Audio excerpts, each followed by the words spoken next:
Let's talk about Elon Musk. Talk about somebody who's been dangerous. He has basically taken over Brad Schimmel's campaign. This is unprecedented, and it is no coincidence that Elon Musk started spending that money within days of Tesla filing a lawsuit in Wisconsin. Judge Schimmel, do you embrace the endorsement of Elon Musk?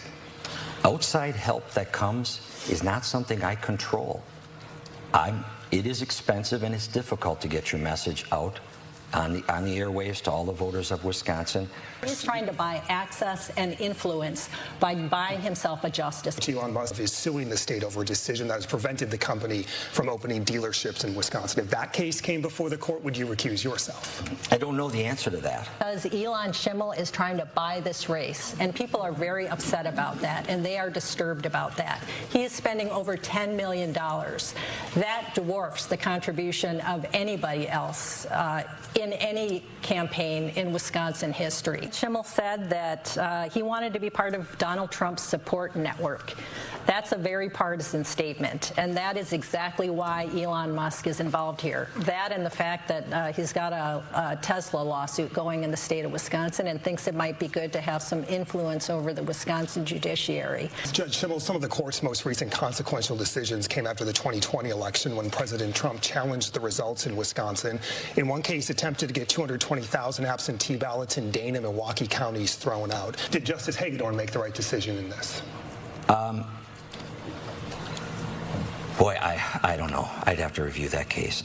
It is the decision of the court, and that's final. He has a very active imagination about this call. But you I don't did not dispute mention the 50%. that. I am speaking, please. Oh, okay. I mentioned that 9 rape kits tested in your first 2 years as Attorney General. Do you regret that? We did this exactly the way we needed to. Let's talk about abortion. Great. So you believe the 1849 law is valid?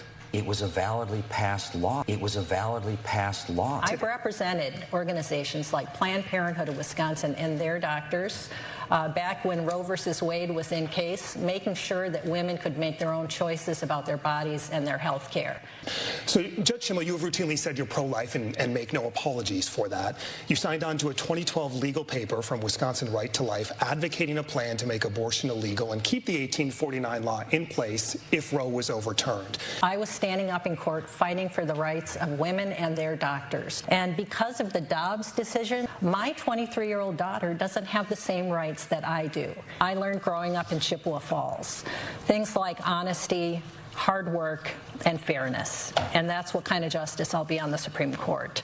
By contrast, my opponent, Brad Schimmel, has always been about politics, partisanship, and special interests. Thank you.